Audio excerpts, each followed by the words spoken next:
So that leads us to the next section, which is, okay, doing predictive inference.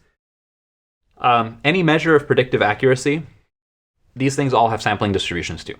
So the mean squared error that you get on the data set, well, what does that look like? That's this, right? This is the mean squared error. You look at the residuals and you square them and you take the average.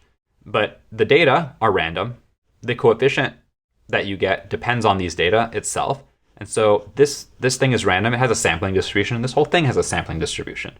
So you could ask, okay, well, what is the sampling distribution of that? And how do we do some inference? So first, let's just do a quick simulation here to show you that indeed that is the case. Let's just use this here instead of the one that I just suggested. So if I want to calculate the mean squared error,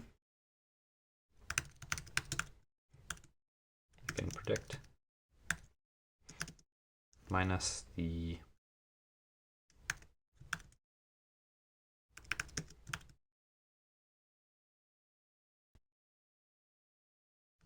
so there's my residuals, and let's take the average.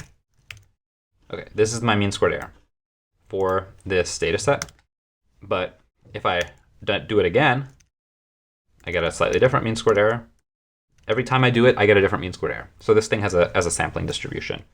And for this, I'll let you do that. You can just wrap that into a map double or map DF, however you want to format it, and then put that into ggplot or hist or whatnot to make this histogram.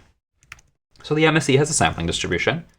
So you may ask, do two models predict equally well? So in that context that we were thinking about before, where we have these previous test scores and we want to know, can we predict the next year's test score with the previous test scores? Is that any better really than just predicting this year's test scores with the sample average of previous test scores from this year that we've seen?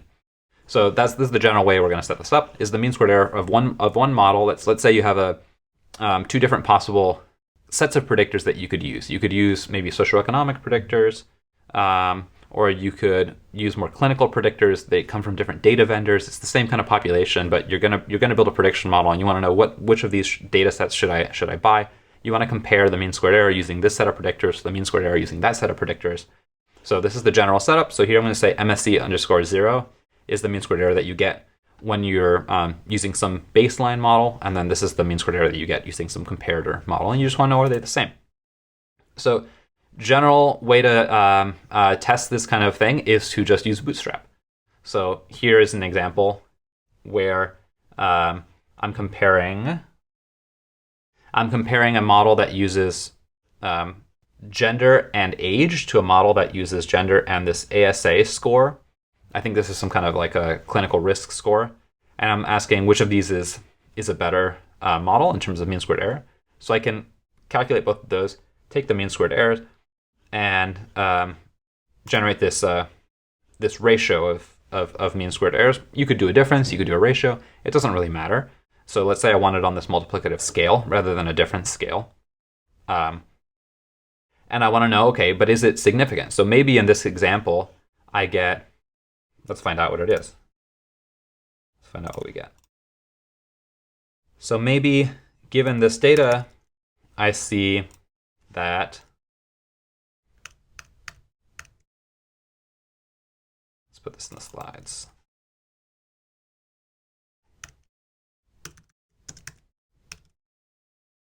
Okay, so maybe in this data set, I see this, that the mean squared error of the model that has gender and age is better than the one, so this is that, is a little bit better than the one that has this ASA score instead of age. But what I want to know is that just up to chance, or is that likely to be replicable if I were to gather a different data set or a bigger data set? And so what I've done here is just bootstrap it. So I take my data and I take some subsample of that data or a redraw from that data, and I do all the stuff that I did over here, and I calculate the ratio. And I redo that 1,000 times, and then I generate this bootstrap-based confidence interval. If you're confused about this, you can go back to the lecture week 8 or 7 when we talked about inference. It was the last section there. and I can generate this confidence interval. So here you can see this spans the value of 1. So I'm not really that confident, right, that that these two models are actually significantly different. So this is how you can do inference for predictive problems. If you don't want to use MSE, I mean, MSE is just kind of a general omnibus measure that people use for regression, but there's no reason that you have to use this, right? Like if you don't care about the mean squared error of the predictions, you care about, for example, how often is my prediction within 10% of the truth, and compare two models based on that. That's what you should be doing here, right? And if you want significance, again, you can do this bootstrapping. But this is nice, right? This is way more clear than like looking at a whole bunch of coefficients and p-values and kind of sifting through this sea of bullshit. Here you've clearly defined the question. All you care about is predicting better, and you can clearly define the kind of ratio predicted accuracy of your two models, and then ask an inferential question about that ratio or difference or whatever else.